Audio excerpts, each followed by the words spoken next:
Alright, in Chapter 7 we're dealing with chemical bonds and molecular geometry. We're going to turn this into Lewis structures, which is something we've seen before, but we're going to expand on it some. Alright, our two main types of bonds that we've actually talked about so far in chemistry have been, first, ionic bonds, which is, in the past we just said, was the attraction between an anion and a cation. Picture here is representing sodium chloride, so we have Na pluses and Cl minuses forming a nice little cubic matrix. Makes for a nice pretty picture. Covalent bonds is the other type of bond we've seen. This is going to be where the atoms get shared between two molecules. Like if this was to represent hydrogen, which is what it's supposed to be representing, we have a situation where when we get to here, each electron that the hydrogens bring into the party get shared by both. So both hydrogens see that they have two hydrogens each. But that sharing makes a drastic difference. On ionic bonds, the electrons are totally transferred from one atom to the other. On hydrogen, they're shared between the two. Now we do have situations where one atom holds the electrons closer. HCl, for instance, very simple diatomic molecule, we would find that the electrons that share are most of the time spending their time closer to the chlorine. Chlorine is more electronegative. Now that simply is because the chlorine has a bigger nucleus, a stronger pull on the electrons, and the electrons are technically close enough that they can do that. So we have an unequal sharing. Now we have studied this pretty well in the real world, and we have what we see here is electronegativity chart, and we can see how likely an atom is to grab the electrons, which is what fluorine's doing up here with that negative, or that 4.0.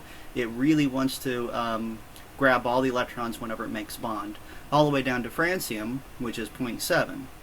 Now what we can find is whenever we look at any molecular bond, or any bond at all, whether it's ionic or covalent, when the difference between these electronegativities is high enough, you have something that's definitely ionic properties. So this was something that was contributed to us by this guy, Linus Pauling. He created this nice little chart, and he actually showed that almost every single thing that's ionic has an electronegativity difference between 1.8. Anything below that is covalent. And once we get down to like 0.4 or less, we have something we call pure covalent, where the electrons are being shared quite evenly. Alright, for the most part, we still rely on what we learned earlier in chemistry. An ionic bond is something that's happening between anions and cations, or something that we'd assume to be anions and cations, and covalent's happening between two nonmetals. This will help explain some of the overlap. Things like HF, for instance. Just HF. When we look at the electronegativity difference, we see that it's a pretty big difference between 4 and 2.1, or a difference of 1.9. That helps us understand why HF has some ionic-like properties. Alright, to do actually Lewis structures, which is what we're going to look at, we need to actually introduce, first of all, just these electron dot formulas.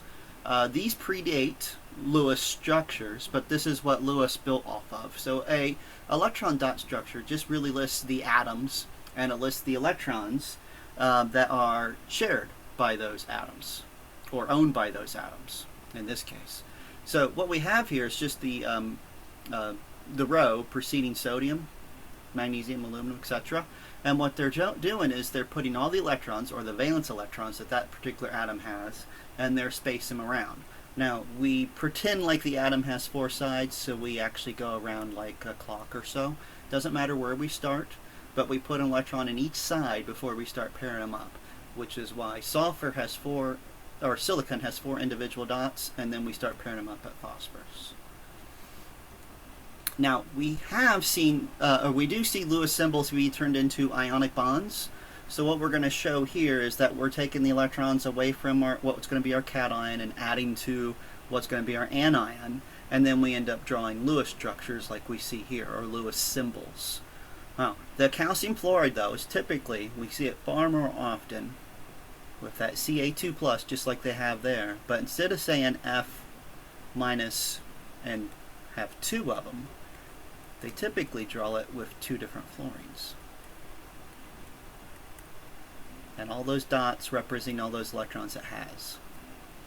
Now, we're not seeing this too much any longer, and that's really because ionic compounds actually take on a crystalline structure that is a little bit more involved than just having one calcium and two fluorines.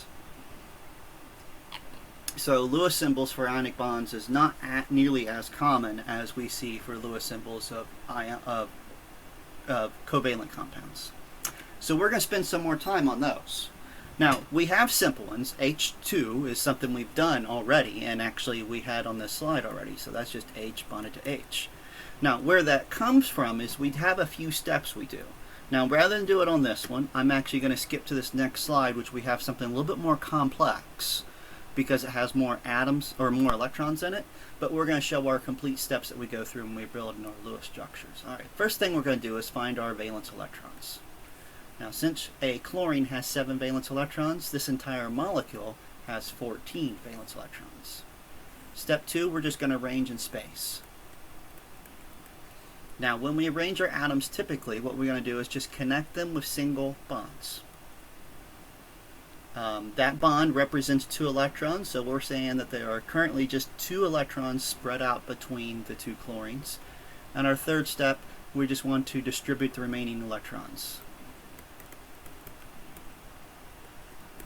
So we said there was 14 altogether. That takes care of 2, 4, 6, 8, 10, 12, 14. Now, when we first introduced Lewis structures in introductory chemistry, and even any time previous to this, we actually checked whether or not an atom was happy by saying it checked the octet rule. Alright, I'm going to mention that now because that does work a lot. But we're actually going to put a line through that right away, because we're going to find that we're allowed to break the octet rule. We're not ready to actually say exactly why yet, but what we're going to turn that fourth step is we just want to make sure, is the atom happy? There is a better way to check if it's happy than the octet rule. Alright, so another practice one, CH4. Just to practice those first 3 steps. We're going to get our valence electrons, going to arrange it in space, and then distribute the remaining electrons. So I have 4 valence electrons from a carbon. I have 1 from each hydrogen. This has a grand total of 8 valence electrons. So when I arrange them in space, I'm going to have the carbon in the middle surrounded by the hydrogens. And that takes care of 2, 4, 6, 8 electrons. That is an acceptable structure for methane, CH4. Alright, a little bit more complex because we're going to have to do something to make the electrons spread out. So, step 1, we have 5 valence electrons from each nitrogen, so a grand total of 10 valence electrons.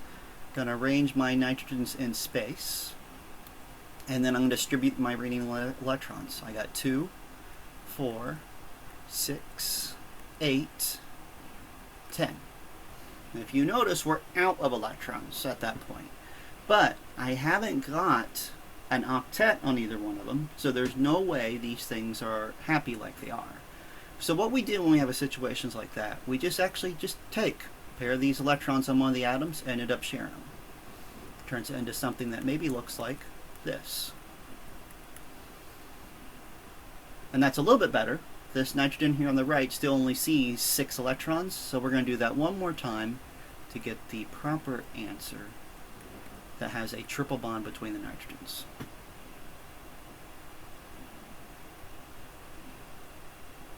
Alright. Turns out the octet rule gets broken all the time. We haven't really talked about it yet because it's been avoided. But there are plenty of times it actually breaks for real, and we're going to analyze these 3 exceptions that happen often, and then to see if we can figure out a better way to check if an atom or a molecule is going to break the octet rule. Alright, the first one up there says odd electrons, and we're going to see that by studying an atom called NO. Alright, so valence electron wise, I have 5 valence electrons here and 6 right there, so I have a grand total of just 11 valence electrons. So when I do my arrangement in space, I have my nitrogen bonded to an oxygen, and I'm going to put my remaining electrons around. 1, 2, 3, 4, 5, 6, 9, 10, 11. And I would be out of electrons. Alright, the oxygen on the right doesn't have an octet, so we can actually make that happier by maybe taking 2 of these over here.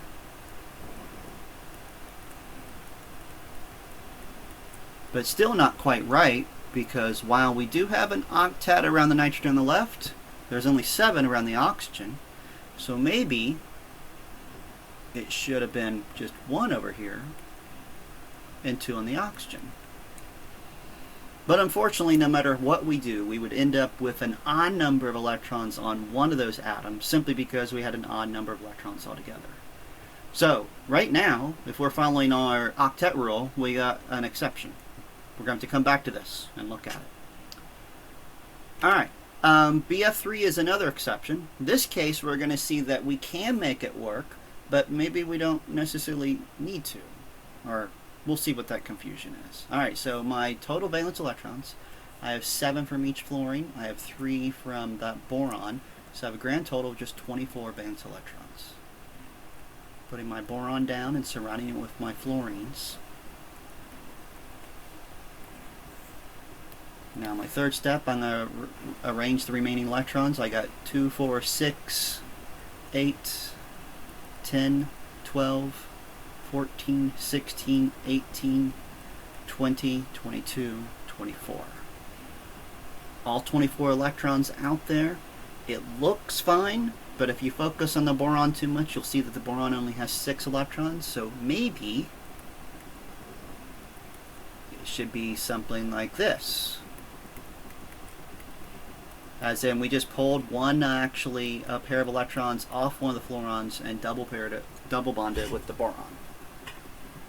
That fits that octet rule that we introduced in intro, but we'll have to come back to that and see if that's the right way of doing it. And the last way, we call this hypervalent. Basically what that technically means is we have too many electrons to follow the octet rule. Alright, so step 1. How many electrons do we have altogether? Have 5 from the phosphorus, 7 from each fluorine, so grand total of 40 valence electrons. So 2, range them in space. There's a couple possibilities here. Maybe I'm going to surround the phosphorus with 5 chlorines, and then, or with 4 chlorines, and put the 5th off of another chlorine, or maybe put all 5 chlorines off of the phosphorus. Now, let's see if we can make these work.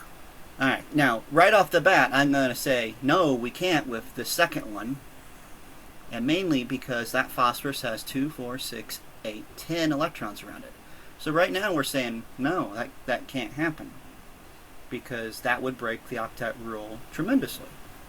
Alright, so we're going to try to make this one work. And we've taken care of 2, 4, 6, 8, 10 electrons. So 12, 14, 16, 18, 20, 22, 24, 26, 28, 30, 32, 34, 36, 38. 38 electrons. I technically need to put another pair out there. I got no place to put them without breaking the octet rule somewhere. So on this one, no matter what we do, and if you sit around and play with it even for hours on end, you're never going to be able to find a way you can put those 5 atoms there and get all 40 electrons distributed without one of them having more electrons than the octet rule allows. Alright, so if we're going to back up here and say we can break the octet rule, as in maybe we should say there's no such thing as an octet rule, what are we looking for to allow us to override that? Well, it turns out there's this thing called formal charge that's much more true. Now, where that's going to come about is we study things like sulfate very, very well. And we found that the actual Lewis structure really looks something more like this. Got 2 oxygens that are double bonded and 2 oxygens that are single bonded. And interesting, we're going to see later on, these double bonds and single bonds move around. Almost like the spokes on a bicycle. You know, if you get going fast enough, you can't even necessarily see the spokes. Well, on sulfate, we can't really tell which one's a double bond and a single bond. It moves so rapidly. Now, what's actually happening here is the electrons are being shared more evenly. What I mean by that, if we were to actually make sulfates follow the octet rule, we would have something that looks more like this, which back in intro would have been perfectly acceptable. But in this class, not so much anymore. By the way, these should be individual dots. My little pen is not liking you guys today. But what we find is the reason this isn't possible or isn't likely is we have this wonderful dilemma. The Lewis dot structure of something like sulfur would look like thus, with 6 electrons around it. When sulfur's like it's drawn up in that upper structure, right up there, it has those 4 individual bonds. While it still has 8 electrons, it implies that both these 2 are given to the oxygen, both those 2 are shared with the oxygen, but down these other 2 must just share. We say it's being unequally shared. The sulfur is giving away more electrons than accepting. We find that that's unlikely. It's much more likely the electrons are being shared evenly. Now we have a nice little mathematical formula to help us predict what that is, and it is this right here. Alright, so have this 2 different ways of looking at sulfur. Sulfur with 4 bonds. Heck, we'll do 3. We'll do the sulfur with the Lewis dot structure of sulfur, and we'll also do the sulfur I said was the answer in sulfate. Now we're ignoring everything else because when we calculate the formal charge, we just care about the central atom we're dealing with and the electrons that are being shared or owned, so the lone pairs or the bonds. Alright, so how we actually get the formal charge is we start by getting the valence electrons of the atom. Or maybe we could say that's the electrons the atom brought to the party, or brought to the molecule. Sulfur has 6 valence electrons, so every single one of these has 6. The second number we subtract is the number of lone electrons, or pairs of electrons, or lone electron pairs. So this is the second one's the only one that has any, and it has 4 electrons that it owns completely. Those are only owned by the sulfur on that particular molecule. Now the next number we're going to subtract is half of the electrons in the bonding pairs. So each bond represents 2 electrons. We're going to count each bond as just a single electron because we're saying the other electron that's made up in the bond is being owned by the atom it's connected to. So that sulfur in the first one really only owns 4 electrons. The next one, get these 2. That particular atom owns all 6 when it's drawn like that. And this one down here had no electron pairs, but it has 6 bonds, or 12 electrons, 6 bonds. So these bottom 2 have the atom exactly like it would be to share all of its electrons. Alright, so we're going to back up to our octet rule page, because not everything can violate the octet rule. We need something that has access to a d orbital. So, interesting thing is, about the only thing we see in the periodic table that must follow the octet rule is carbon, nitrogen, oxygen, and fluorine. Now, what I mean by they follow the octet rule, they can't go hypervalent. And they very rarely will go electron deficient, but they do factor into this odd molecules. Matter of fact, if we go back to this thing, we can say that we can now figure out which one of these is the true answer. Because even though nitrogen and oxygen can't break the octet rule, neither one of these are necessarily breaking it. They're going under the octet rule. But now that we understand formal charge and see what it can do, we can actually predict the formal charge on something like this here nitrogen and this nitrogen. And we can decide which one's a better nitrogen. Alright, so valence electrons of a nitrogen is 5. And we're going to subtract at first the number of lone electrons, 4, and the number of bonds, 2. So this nitrogen has a formal charge of -1. Now if we go to the other nitrogen, the one right below it, that would be 5 minus 3 and 2. So that has a formal charge of 0.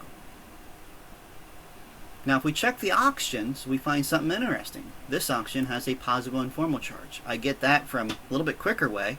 I have 6 valence electrons. I subtract 1 bond, 2 bonds, 3, 4, 5 of those. 6 minus 5 is 1. This oxygen, 6 minus 6. On that second one, the formal charges all go to 0. That's what makes it an acceptable answer. Alright. On the boron trifluoride, we can also make a safe call based on formal charge. So what I mean by that, if you think about it, this second molecule, the one we made that made the boron follow the octet rule, if we were to check the formal charge of this one fluorine that looked kind of odd, because it's the only one that had a double bond, we would see something like this. So I have 7 valence electrons. I'm going to subtract the 4 electrons and the 2 bonds. That particular fluoride has a positive 1 formal charge. And this particular boron starts with 3, no lone electrons, but 4 bonds. That boron has a negative 1 formal charge. Yet, if you figure out the formal charge on these guys, everything in that atom has a 0 for the formal charge. And last, this crazy one that we had 2 potential answers and we have to break the octet rule. I'm just going to do this. We're looking at this from get-go. Because now that we understand that you're allowed to break the octet rule, we just got to ask, would phosphorus be able to go above the octet? Yeah, has d orbitals.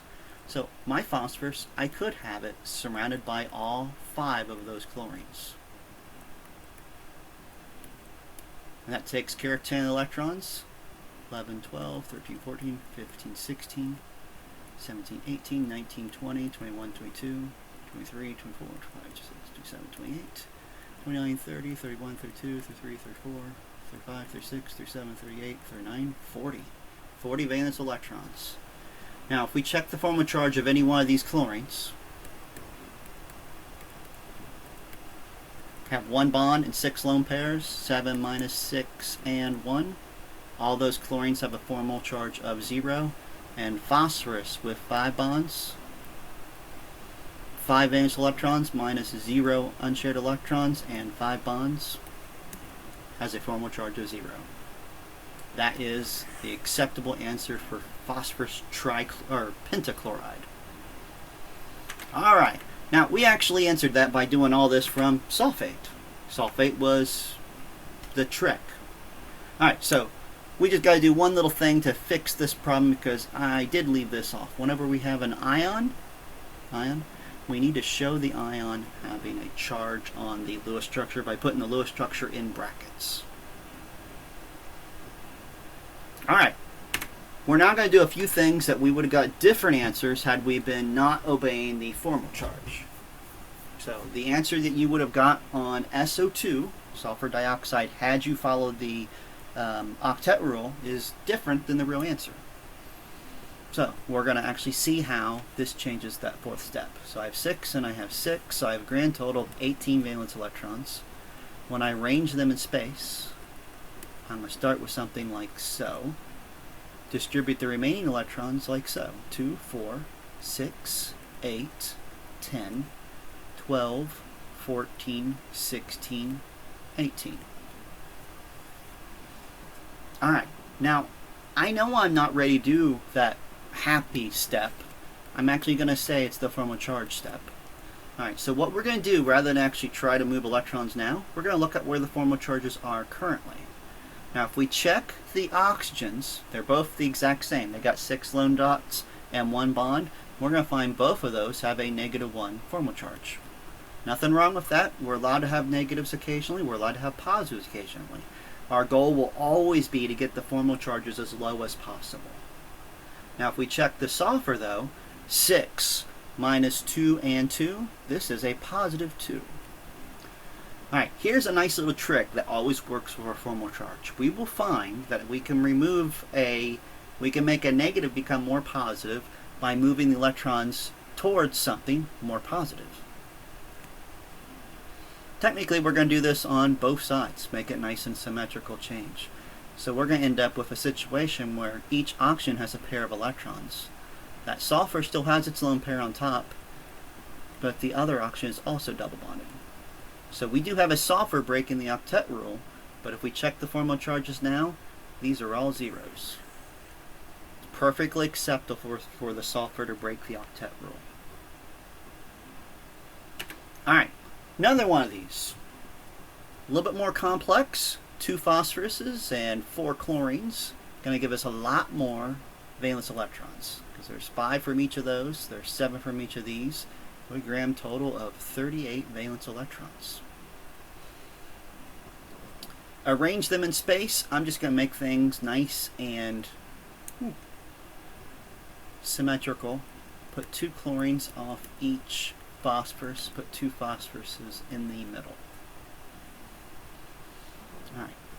And going to distribute our remaining electrons. We have 2, 4, 6, 8, 10, 12, 14, 16, 18, 20, 22, 24, 26, 28, 30, 32, 34, 36, 38. I had to put a little pair of electrons on each of those phosphoruses to get the remaining electrons out. Alright, but if we check the octet rule right now, we will see everything comes up to have a formal charge of 0.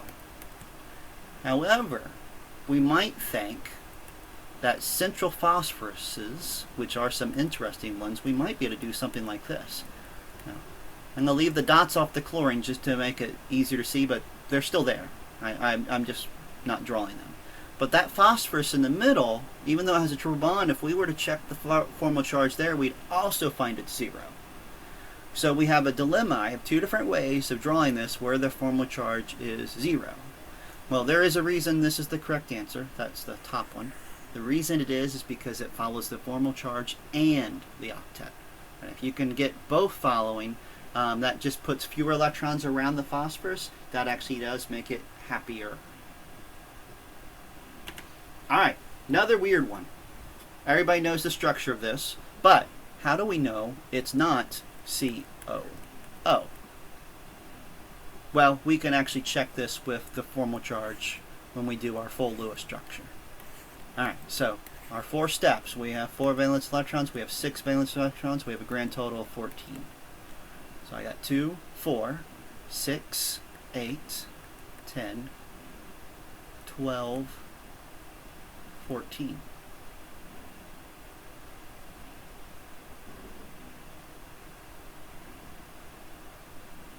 Two, 4, 6, 8, 10, 12, 14. Alright, got it. Alright. So, actually, I know what I did. I can't do math. Yeah, if this is not 14, that is 16. That's better. Alright. Don't like this structure, though, because the oxygen in the middle is not happy. So, maybe what we're going to do, forget that says chlorine, do a double bond here and a double bond there.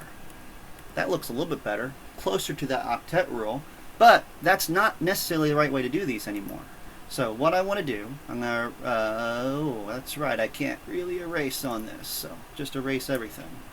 So what I'm going to actually suggest we do, when we actually get to this point and start distributing those electrons, don't just start moving electrons and make double bonds. Figure out what your formal charges are at this point, and then actually move away from negative charges. So right now I have a -1 for a formal charge. This one, 6 minus just 2, that is actually -4.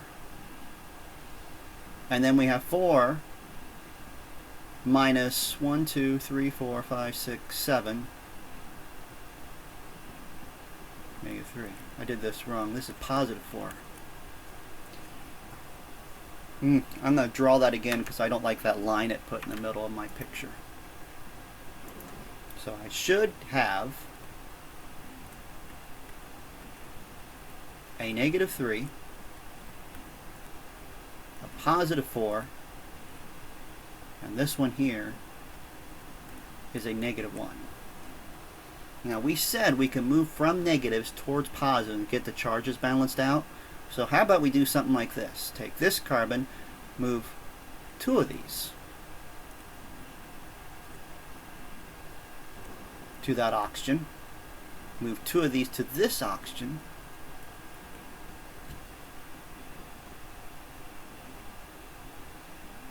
We get closer, and heck, if we do it once more, get rid of those totally, we should have a 0 formal charge for everything. And technically, mathematically, everything would come to 0 following the formal charge. But we have a problem. Oxygen there would be breaking the octet rule. That's one big no-no. Oxygen's not allowed to go above 8. And the other big no-no, we actually can't make a quadruple bond. 3 is as high as it goes. We can mess around with this more, but you can't get CO2 to work as a Lewis structure by putting the carbon on the end. However, if we put it in the middle, our formal charges come all out as zeros, giving us the correct answer. Alright, one more of these to try to figure out what's going on to help pick up what the structure actually is. So we have COH. 4 valence electrons, 6 valence electrons, and 1 from each hydrogen.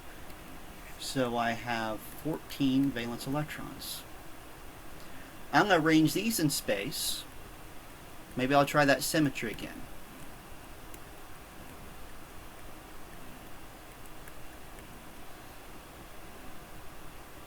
Alright, that took care of 2, 4, 6, 8, 10 electrons.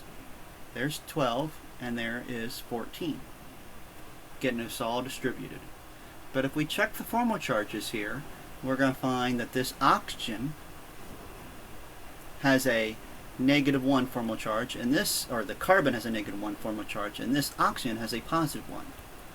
And there's nothing I could do to move that negative to the positive without making one of those two atoms break the octet rule. So what I'm going to do instead, since I have a negative on that carbon, I'm actually going to move one of the hydrogens to it.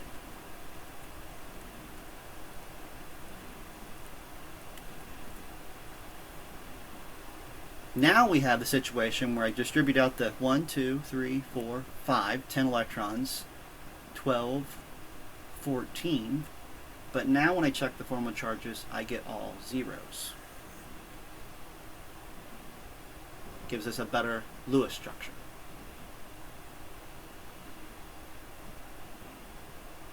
Alright, one more of these. N2O. We have a couple ways to possibly arrange this. Maybe it is N, O arranged in space, or maybe the O is in the middle. We're going to see if our Lewis structure can tell us which one it is likely. So there's our 4 steps. We have 5, we have 6, so we have a grand total of 16 valence electrons. 2, 4, 6, 8, 10, 12, 14, 16.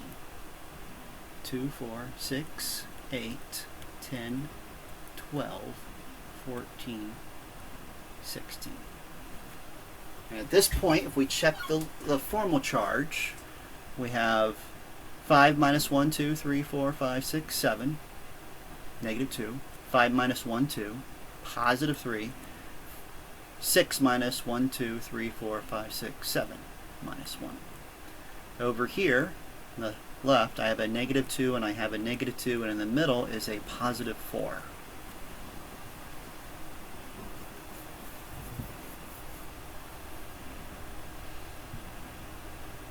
Alright, we're going to try to make the structure on the left better by actually making a triple bond between the 2 nitrogens and then a single bond with just the oxygens.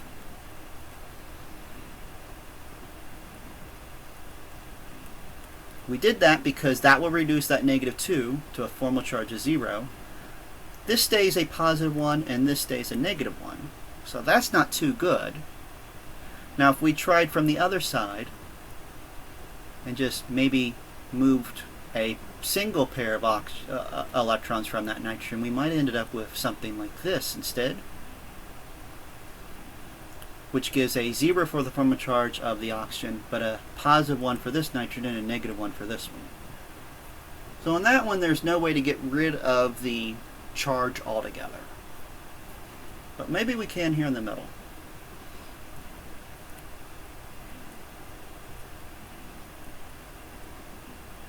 take one pair of electrons off each of the nitrogens and move it down, we end up with this being a -1 formal charge, this being a -1 formal charge, and this being a +2.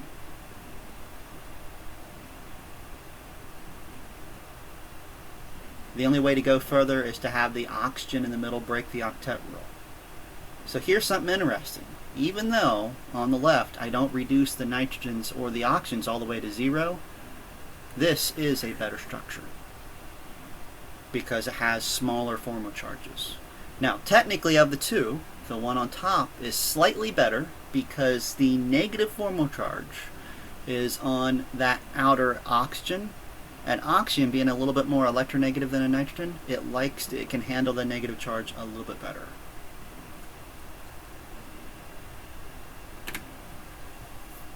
Oh, look at that.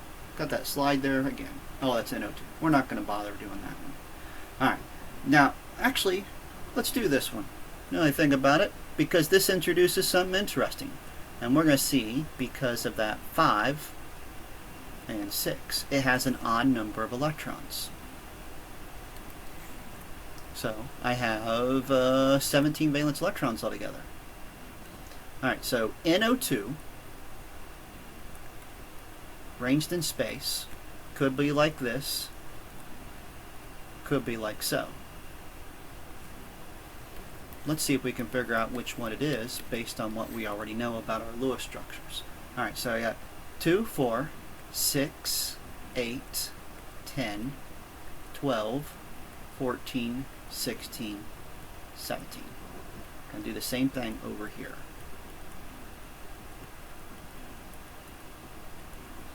Alright, formal charges right now. This is got to be a -1. That's a -1.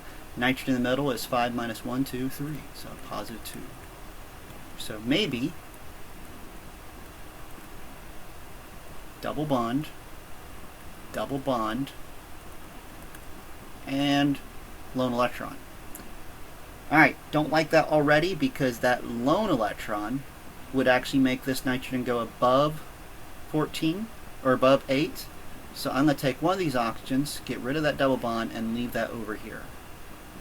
That puts us in a situation where this needs to be -1, and this is a +1. There's no way to make that go away in that particular arrangement. Alright, over here, I have a -1. I have 5 minus 1, 2, 3, 4, 5, 6, 7. -2. And 6 minus 1, 2, 3, +3. Alright, so that nitrogen being more negative, I'm going to try 2 bonds to the oxygen. And then a single bond to the oxygen. Now we have a situation where -1 and +1.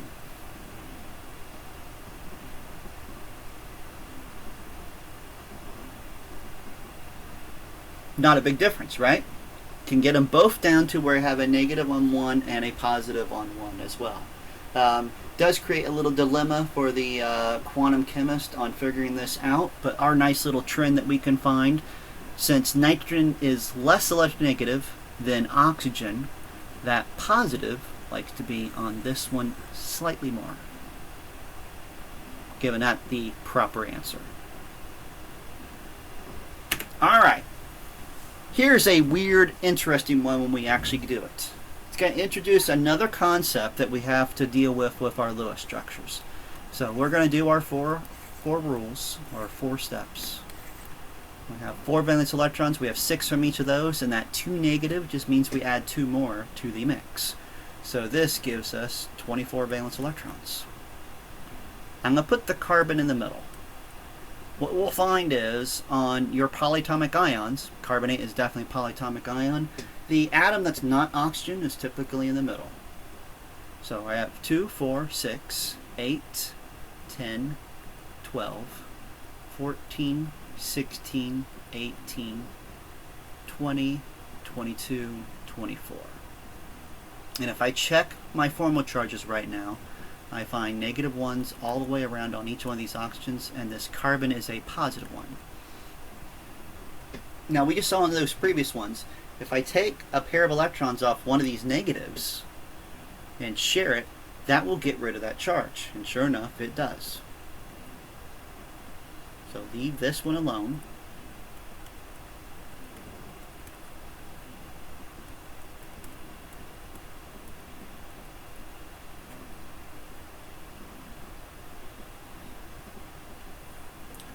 Ah, silly pen.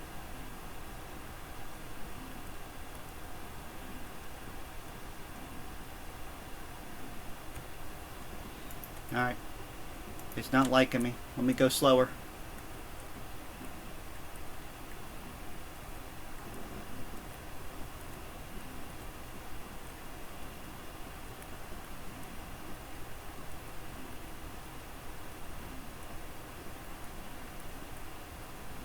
Alright.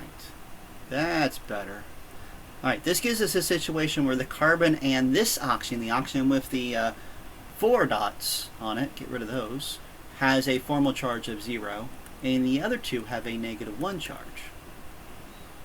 It turns out this is the correct answer. We put it in brackets and we put a -2 charge on it. What happens though is it turns out that particular oxygen that has the double bond to it doesn't always. Because I could have chose any one of those 3 oxygens to actually get the same Lewis idea. I could have chose the oxygen on the left and left the oxygen on the right have a single bond.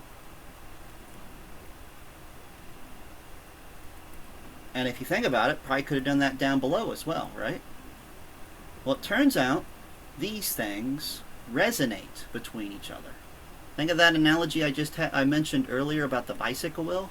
That double bond is moving around to all 3 of those locations.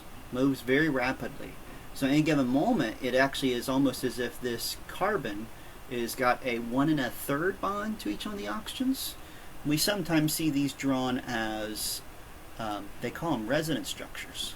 So we'll have the oxygens, and each of the oxygens, they'll have just 2 electrons. And then they're going to say the other one that makes it up to that 4th is resonating between these 3 locations, and they represent the resonating with that double, or that dashed line.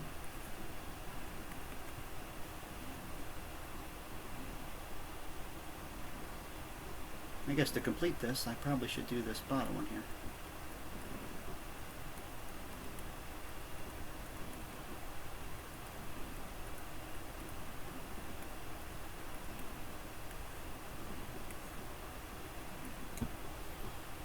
Alright, resonance. Interesting little dilemma to add to our mix. Alright, last one of our Lewis structures, then we're going to take a break from Lewis structures for a little bit. We're going to do it for a Lewis structure of nitrate.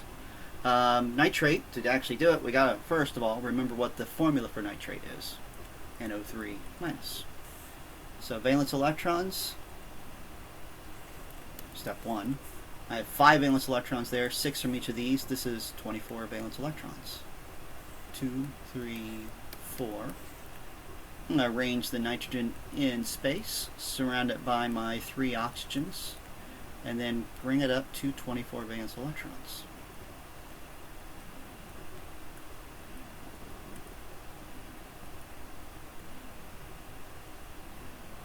When we're out of electrons, if we check our formal charge, we have a -1, we have a -1, we have a -1, and a +2.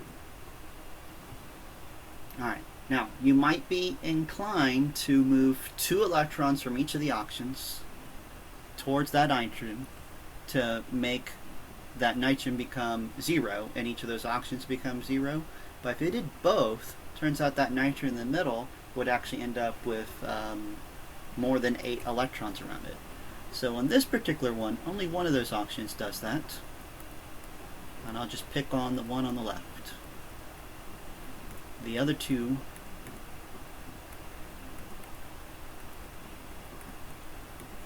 stay neutral. Alright, does create an interesting dilemma. Got a -1 formal charge and a -1 formal charge and a +1 formal charge. I can't do anything more with nitrate. It's going to stay like that. Now, it's stable simply because those 2 negatives are going to move between all 3 of the oxygens. So each of those oxygens holds those negatives away from that nitrogen or on themselves somewhat, and it works out just fine. Okay, turns out once we see how to use Lewis structures, we have a new way of getting delta H's, or enthalpies of reactions. Now, where this comes about is we did something really interesting. Now, this particular reaction that's drawn looks almost like a formation reaction. But in that formation reactions, this H would be H2. What we're showing here is we're actually totally making the atom fall apart to, or totally make the molecule fall apart to the atoms. Where it comes in interesting, this particular molecule could be represented as having 4 carbon-hydrogen bonds.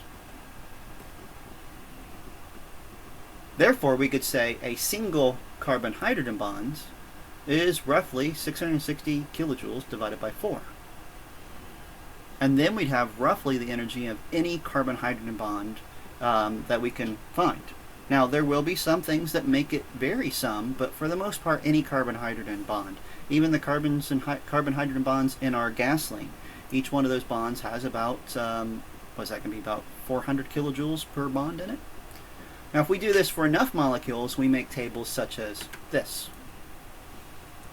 All they've done here is did similar type of reactions to what we just saw on that previous page, and we figured out how much each one of those bonds costs.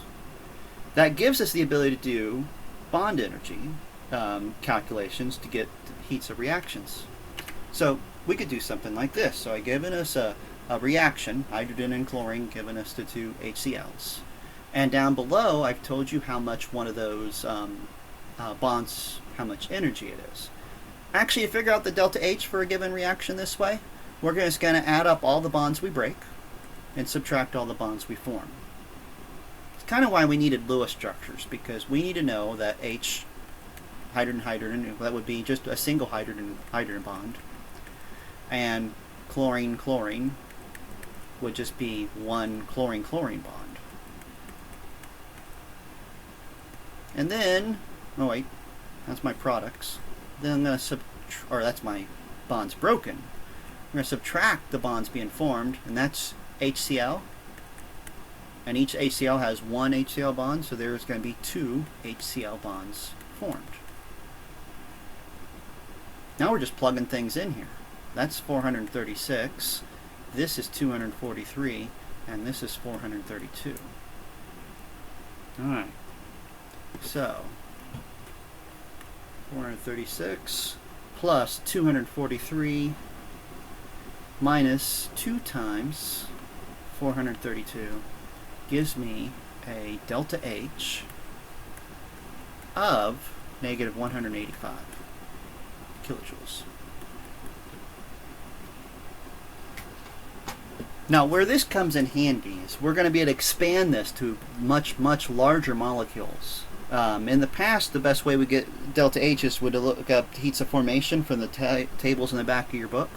But that's actually limited. It's only limited to the molecules in the back of the book. Well, what if we get bigger molecules? Something like this, for instance. Well, we can do the same type of thing. Once we have our Lewis structures, we can figure out what's going on here. Alright, so what I mean by that. Alright, we're going to look at all our bonds, and we're going to figure out how many we've broken. Make sure it's balanced first, and this one is nice and balanced. But if we look at this, I have some CH bonds in this first molecule. I have 4 of them.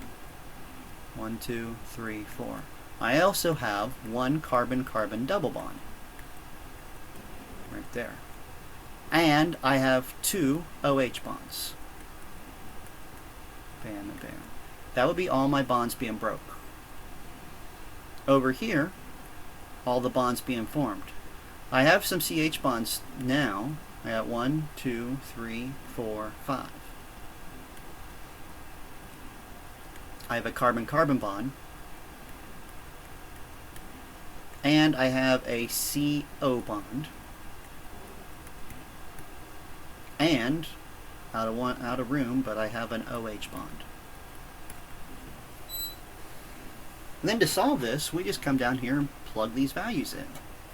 Alright, but before I even bother to do that, let's look at something that we could do mathematically. You see how there's 4 CH bonds here? And there's 5 over here? Well, we don't need to worry about that. Take that down to 1. And and 2 OH bonds, but I get 1 OH bond. So I get rid of that, take this down. So mathematically, I just reduce this a little. 611 plus 464 minus, it's a carbon-carbon single bond, 345, a carbon-oxygen bond, 350, is the only thing that's being formed. And now we can do our math. We just saved ourselves some numbers because we actually removed things. Oh, I left off that single carbon-hydrogen bond. That needs to be in there too, because we only knocked that down to 1. Alright, must be an easier way of seeing this. So maybe we can actually look at what that is going on in the molecule. So how about I just redo the original equation up there, the actual chemical equation, and draw it ever so slightly different. See what I did there? I actually just bent the molecule here a little and put the H and OH right below it, because we're going to say this bond forms and that bond forms. This bond breaks, and technically this double bond gets turned into a single bond, so I'm just marking out an X right there. That's all that really happens here. So in this particular reaction, we call it a hydration. We are going to break an HO bond, and we're going to break our carbon-carbon double bond.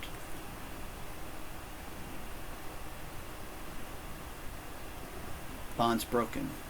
The bonds formed, we're going to make a new carbon-hydrogen bond. We're going to make a new carbon-oxygen bond.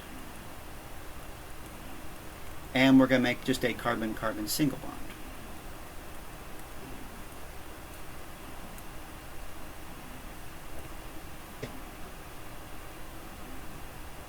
Breaking 2 bonds, forming 2 bonds.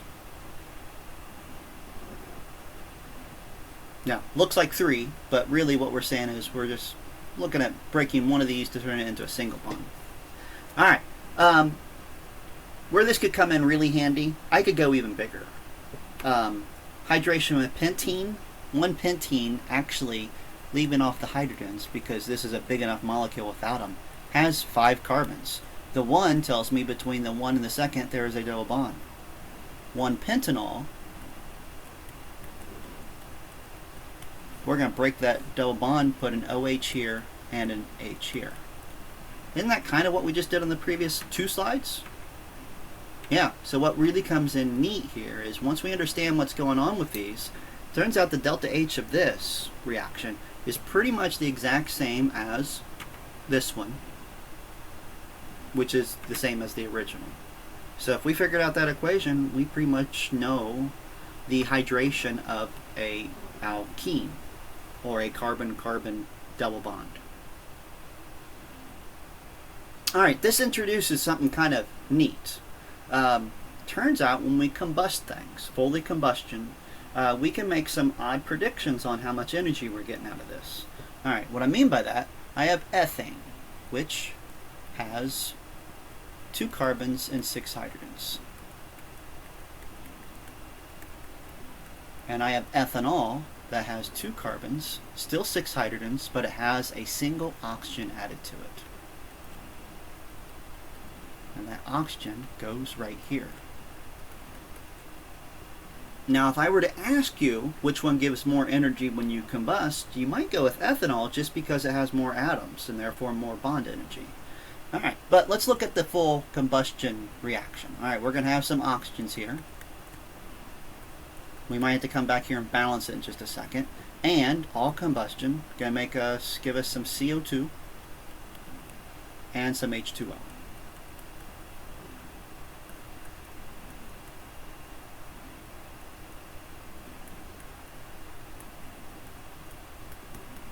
We'll fix the Lewis structures here in a moment. Let's get it balanced. So I have 2 carbons. I would need to make 2 CO2s. I have 6 hydrogens, so I need to make 3 waters.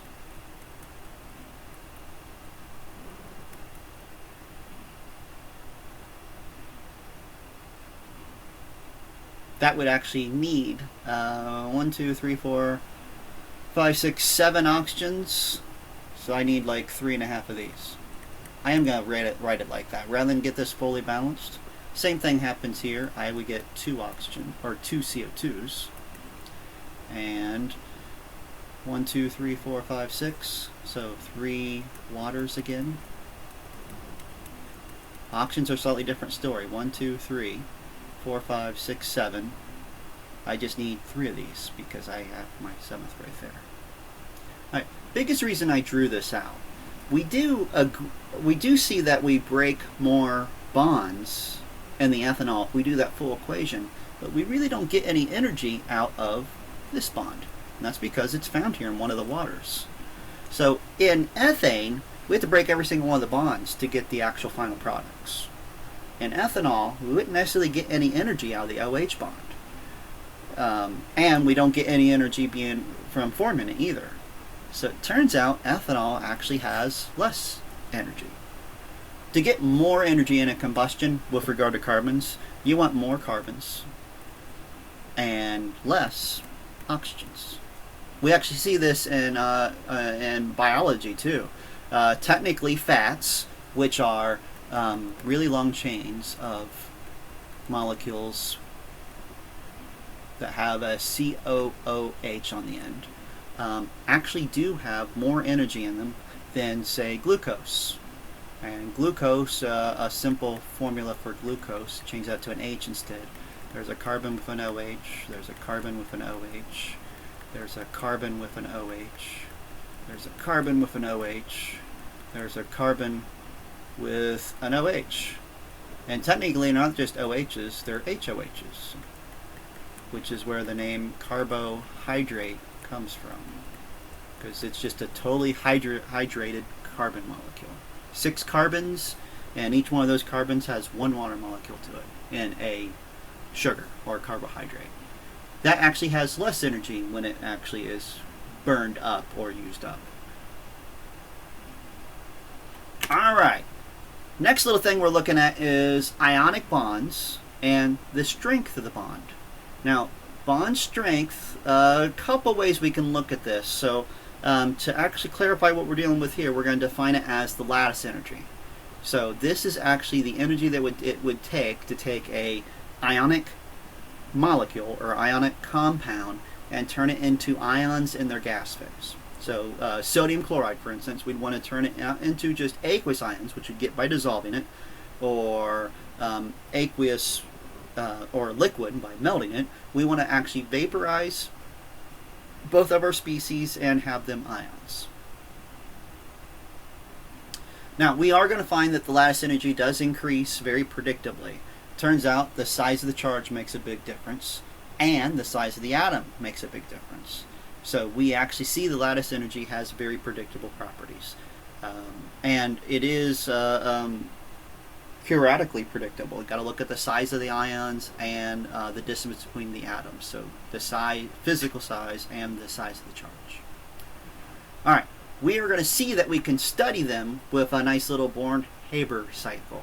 Now, this creates a small problem because the lattice energy is this weird little purple arrow over here.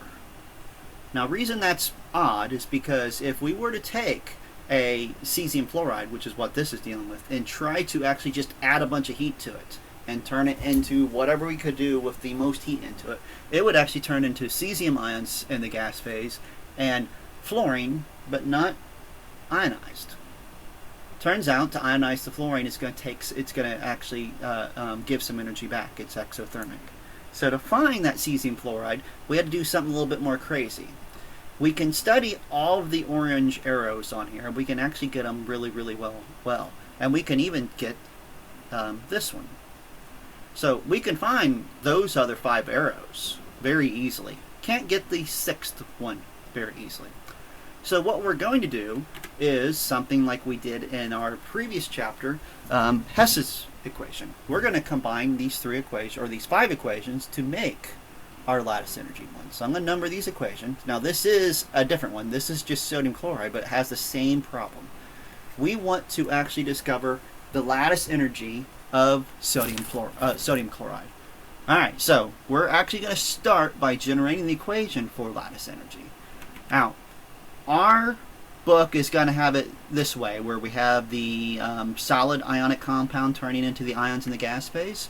But you will find that when they're dealing with lattice energy in the real world, they might actually start with the ions and turn them in to sodium. But we're going to do it like that. So we're going to have the NaCl solid turn into Na plus gas and Cl minus gas. And we're going to try to recreate that from these 5 equations. Just like we did in the previous chapters with Hess's law type things. Now, unfortunately back then we only did it with like 3 equations at the most, so doing with 5 is going to add some steps to it. Alright, so we're going to start by noticing equation 5 has our sodium chloride as a solid, so we're going to start by reversing equation 5.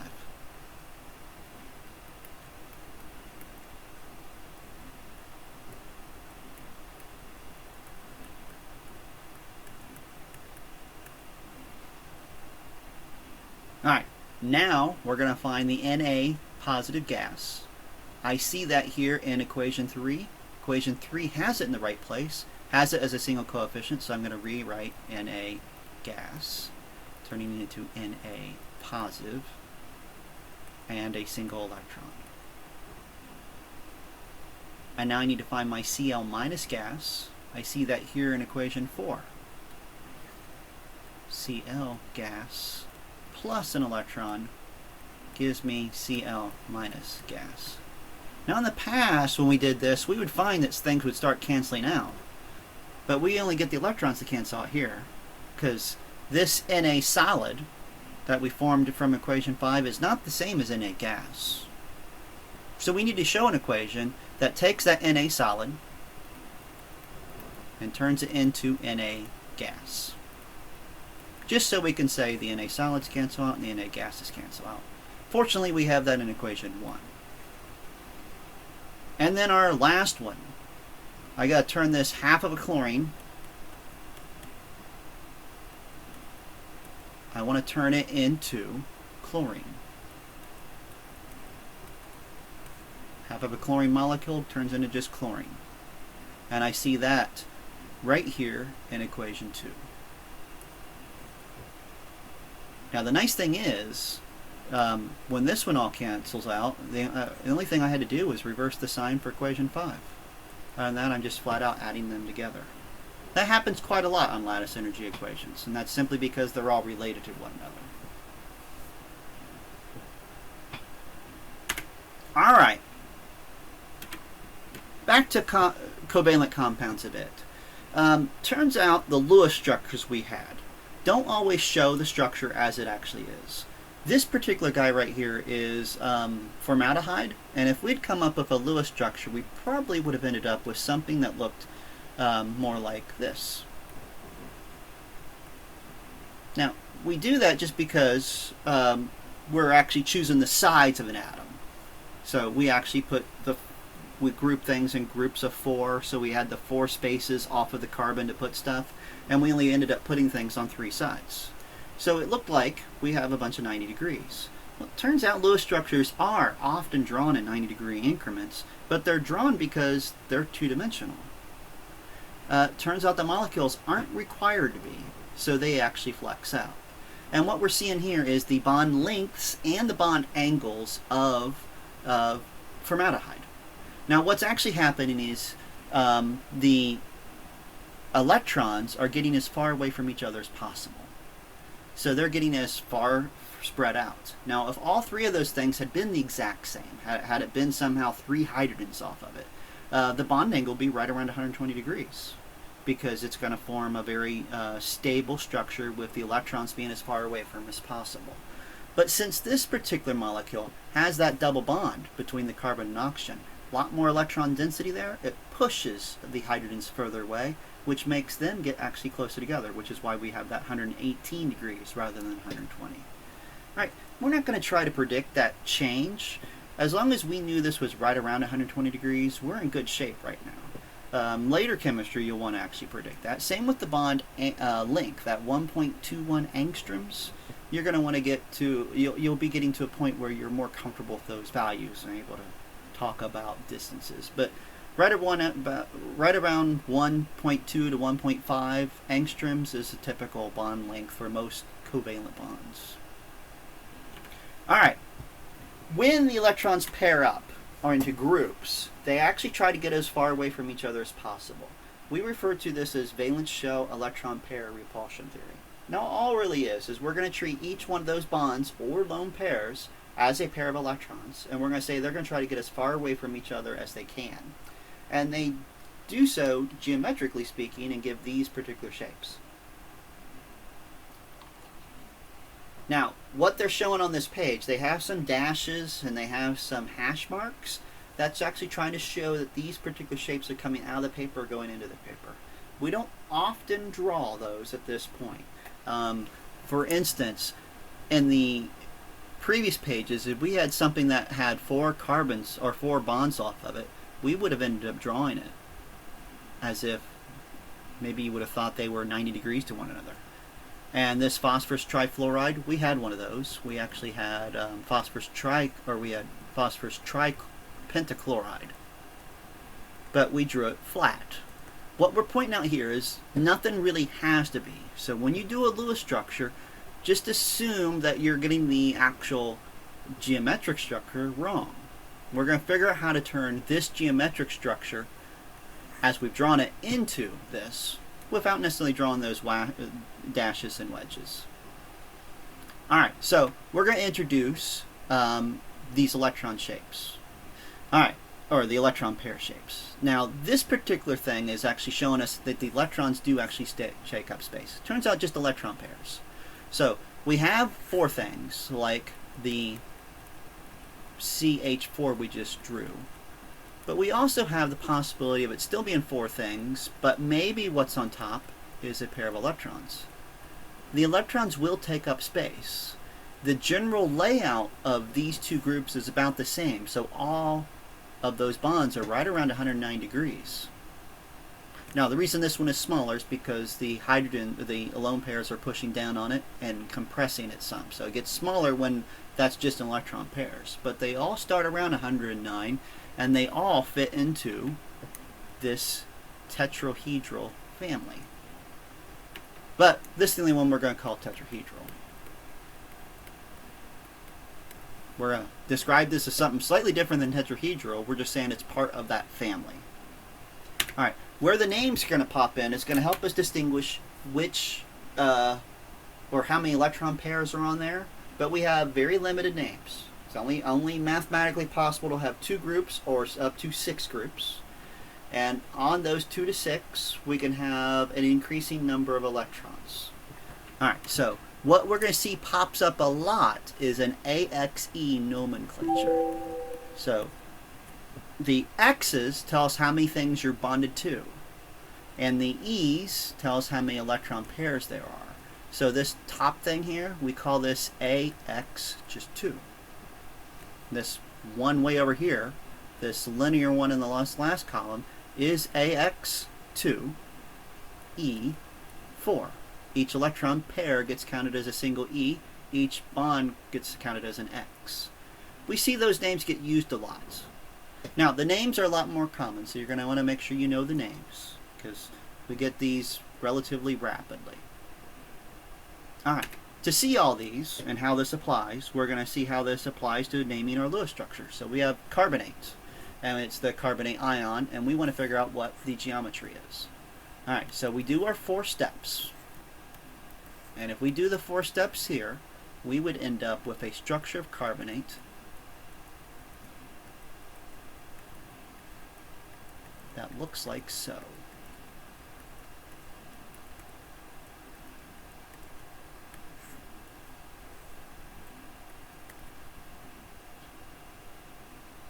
Now, the double bond will resonate.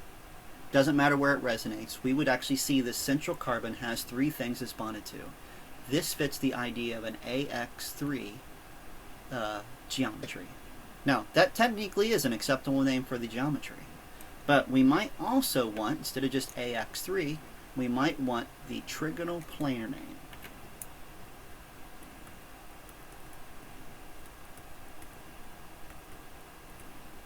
Both of those are acceptable geometries for a carbonate name. Now, we had to do all 4 steps of the Lewis structure, and then we just physically count our groups.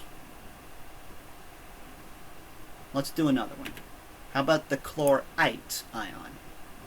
Alright, so chlorite was ClO3 minus, so chlorite is ClO2 minus. Alright, so I have 7 valence electrons, I have 6 valence electrons, so I have 20 valence electrons altogether. Put the Cl in the middle, surround it with oxygens. 1, 2, 3, 4, 5, 6, 7, 8, 9, 10, 11, 12, 14, 16, 18, 20. I'm going to start there. That's arranged in space and have our electrons distributed. But if I check my formal charge, I have a -1, I have a -1, I have 7 minus 1, 2, 3, 4, 5, 6, a +1. So it might be better to take one of the oxygens and double bond it to the chlorine. And chlorine can do that because chlorine's allowed to break the octet rule. And if I did this, I now have an oxygen with a formal charge of 0, a chlorine with a formal charge of 0, and this oxygen is -1. But that's acceptable. Got it minimized. Alright, so I got a shape. This particular chlorine has 2 things it's bonded to. Even though it's double bond, we count it as bonding group, so it's 1, 2, and it has 2 electron pairs. AX2E2 is bent.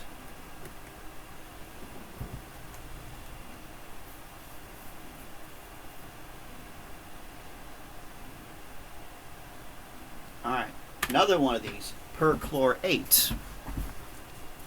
Perchlorate actually has all 4 oxygens attached to the chlorate, to the chlorine.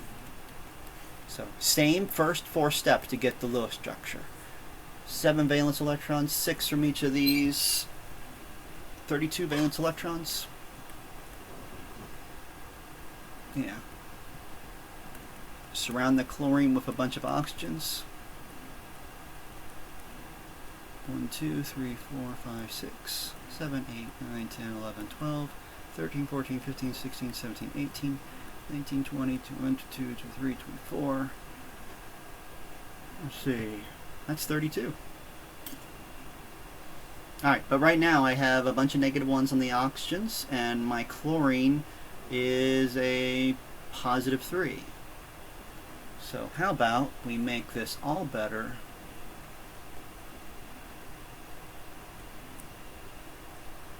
by leaving us with just one of the oxygens having the negative formal charge and everything else is 0.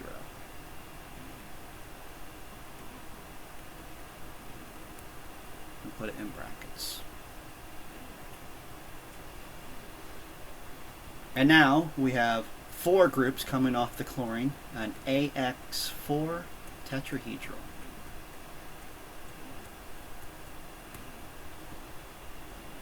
Whew! This is getting loads of fun, ain't it? Alright, what's next? Turns out, when we actually start talking about shapes, something that gets a little bit throwing people off is when I give you big molecules like this. And if I were to ask you the shape of this, turns out there's not an answer. And that's mainly because there's a shape around that nitrogen. It's AX3E, or trigonal pyramid.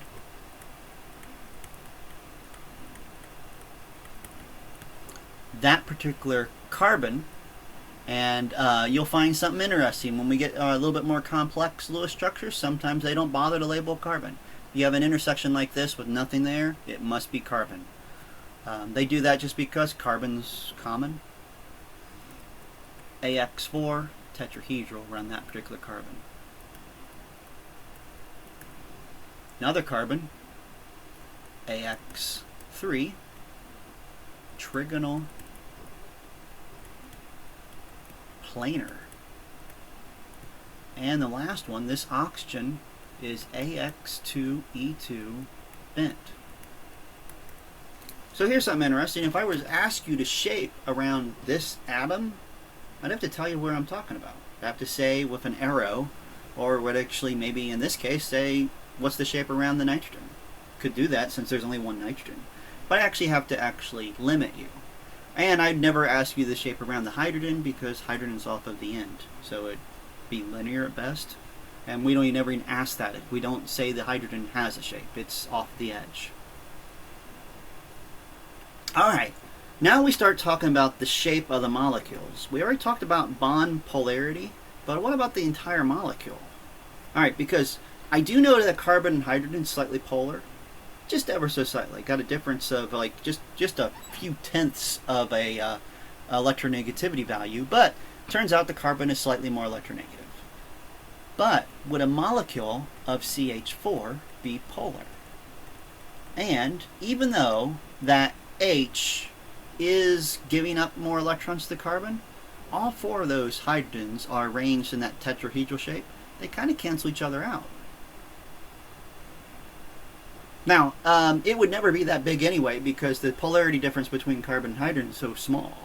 But if I go to boron and fluorine, this is much more electronegative. So these electrons are definitely way over here when they're being shared. So we have a much more polar bond. But we have the same dilemma as we did with CH3, because if I make boron trifluoride and do the full Lewis structure, it doesn't matter that the fluorine's more electronegative. Each one of those fluorines is more electronegative. It's like three identical triplets pulling on a tug-of-war, all three simultaneously separate directions. They cancel each other out. The molecule itself is nonpolar. It does have polar bonds, but it's a nonpolar molecule.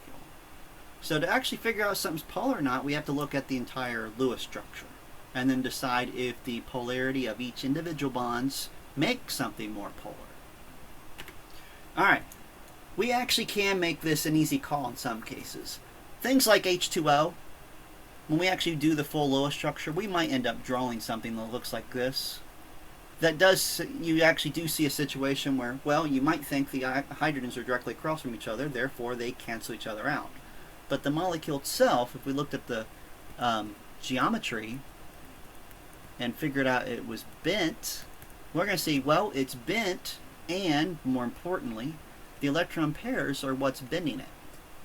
There's no way we're going to cancel out those electron pairs. All bent molecules, no matter how they're made, every single one of these is polar. It doesn't really matter what the x's are. Now that's not to say all AX2s are polar. That's saying all AX2E2s are polar. Because it turns out AX2, which is what we see here with carbon dioxide, is definitely nonpolar. Because even if the CO had a very big polarity difference, they're directly across from each other. No overall dipole moment. So symmetry is what we're looking here. Figure out how polar the bonds are and look for whether or not you have symmetry. Alright, so how about this? Is xenon difluoride polar? Well, can't answer that without doing the Lewis structure. So, I have 8 valence electrons, I have 7 valence electrons, so I have a grand total of 22 valence electrons. I'll put the xenon here, I'll put the fluorines out, put some electrons on the fluorines. 17, 18, 19, 20, 21, 22. Alright. I had to put some extras on the xenon because it can break the octet rule, but if I check the formal charges, I'll see that that particular xenon has a formal charge of 0. It's allowed. Alright, so that's step 2, 3, and 4. So now we're ready to determine the actual shape. This particular has a shape of AX2E3, which is linear. Which does mean that these fluorines are pushing across from each other. This cancels everything out. This is nonpolar.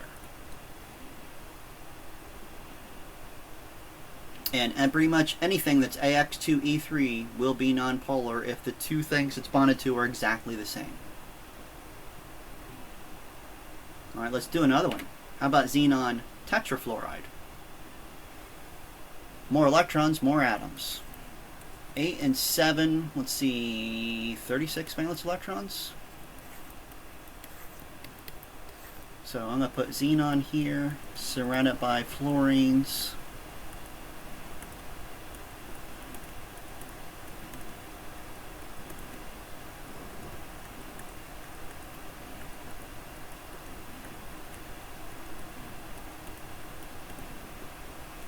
32, 34, 36. Didn't even try to draw it like it's actually shaped.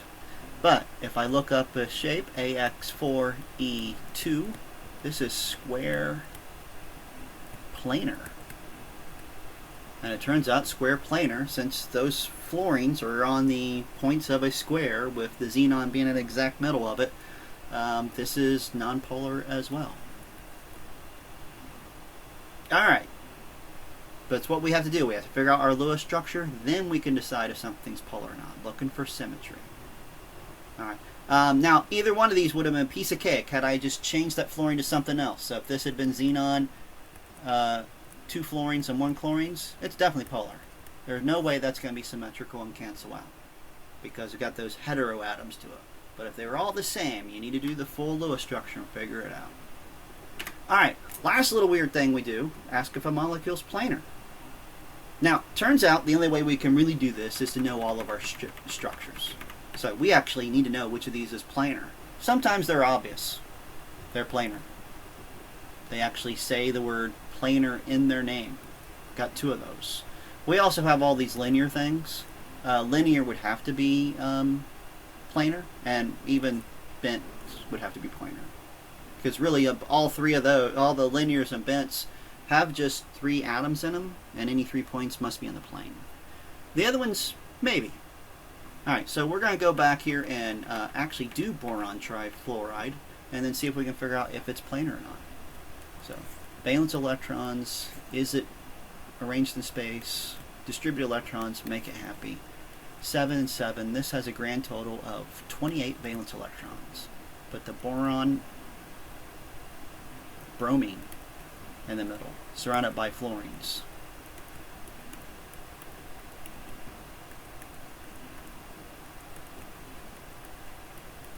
(24), 26, 28. The shape is AX3E2. When we look back on that table, we see that this is called T-shaped. Most of our AX3s aren't planar, but this particular one is planar. And that's because these 2 are kind of like on the poles. They're like 90 degrees off of, well, actually I should do that here. That's 90 and that's 90. 90 and 90 is 180. So those fluorines, 2 of the fluorines are polar to, or total opposite from each other. And the third one is coming 90 degrees off of it. So it really is the shape of a T. And that gets us done with this chapter, and we'll be moving on to the next one.